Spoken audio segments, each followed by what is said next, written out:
Rusty's a rescue, and he's going to have his first lesson on stay. I'm going to start out fairly close and only move one step away at first. So I usually introduce stay while he's in a sit. I'm going to start out in heel position, put my hand where his head should be, which is in front of his body, but you saw that he moved his head a little bit. I'm not going to look for his face. Your smarter dogs are going to say, oh, if she can't find my face, she won't leave. Nope, he's got to pay attention to me. Come here, sweetie, sit. Good. So it's stay, one step away, and immediately come back. Good boy. If he got up, stay. Before I return, I'm so close I can correct him with the leash. Then come back and ask him to sit. I want to be so close I don't have to return to him to correct him, because then your smarter dogs are going to say, oh, if she doesn't come back to me, I don't get corrected. And so now they're off the leash and I'm working them and they're running away and playing hide and seek and catch me because they know they can't get corrected unless I can get to them. So I'm only one step away at first so that I can ensure he stays. It's such a short distance and such a short time that he's going to be successful. And also I can correct him before I return if I need to. So the distance is more of a confidence killer than direction. Now, this is a dog that was never taught to stay in position and was probably taught a down from a sit. So he thinks it's okay to down from a sit. When I train stay, especially for a dog that's going to be in a competition ring, if I say sit, I want to sit. I don't want anything else. So we'll get him back up into a sit. Sit, please. Good boy. Stay. Good boy. Once he can handle this, now I'm going to swap sides. Stay. Good job. Stay. Good boy. If he's okay with this, oopsie. Once I say stay, he cannot move until I release him. Giving him that treat is not a release. He's not done with his job for the day when he gets a treat. He's just done with this individual task, but he still needs to be working. So now I'm going to walk all the way around and come here, baby boy. Sit. Yes, good boy. You can have a treat for that. Good. So I told him sit, but I didn't stay. I don't care. I didn't release him from his sit. So I gave him just a little bit of a leash correction to get up. Your correction should only be enough to alter their behavior. And he sat back down. So that was an alter of behavior. Now, oopsie. Stay. Very nice. That was pretty solid. Stay. Whoopsie. Stay.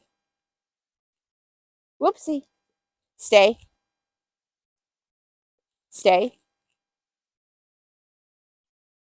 Very good. Very good. That was hard, huh? Let's face the camera. Come here, little man. Sit. Good. Stay. So he was okay when I walked this way. Counterclockwise. He wasn't okay when I walked when I walk clockwise. He wasn't okay when I walk counterclockwise. Stay. Stay. Nope, nope. Stay. Stay. Go. Stay. Good boy. So I'm holding the leash up, prepared to correct, but I never had enough tension, so I was holding him in place.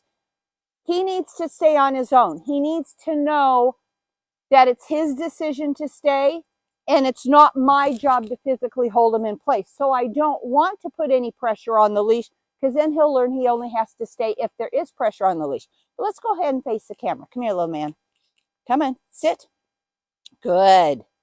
So again, I'll go counterclockwise, stay. Good. And now we'll try clockwise. Stay. Very good boy.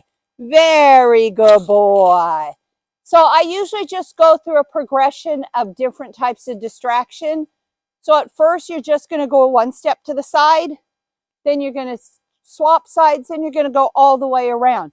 He got up, not because it was stressful for me to be behind him, but because he didn't know he needed to stay when I was behind him. So now we're going to do a little bit different things. Sit, please. Good. I only tell them to sit once. I don't repeat it. Otherwise, they learn to ignore your first command. And then I put upward tension on the leash, which forces his head up. And it's more comfortable to sit than to stand. So now what I'm going to do, stay, go out in front of him. So no matter what I do, I told him to stay. Stay. Very good. You're just a good boy, huh? Stay.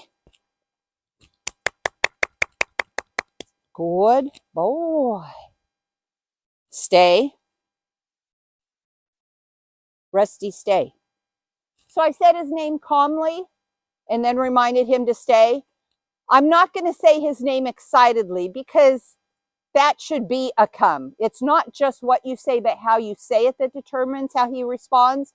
So if you want him to stay, you need to be calm. And saying his name calmly, he should not get up. Now that I don't need him staying anymore, okay, good boy.